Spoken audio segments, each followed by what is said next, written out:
Abantu bamintum biamone. Biamone naende.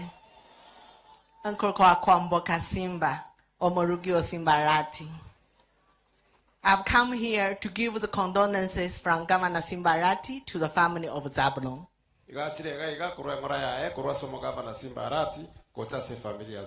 The late Zabulon has been a personal friend to Governor Simbarati. But unfortunately, he's still held in Nairobi.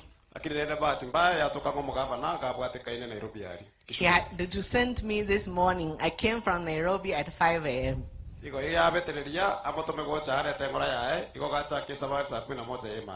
that I can give poorly to the family.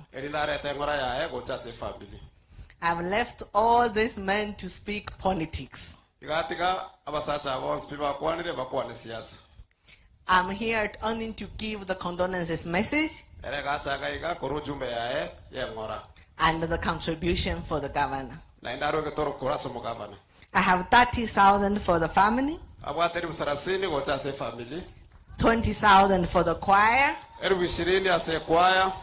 10,000 for Amachuma, and the father 10,000.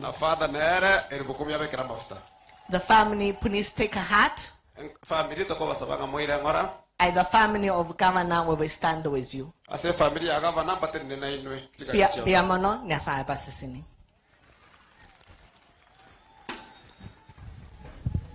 Asante sana.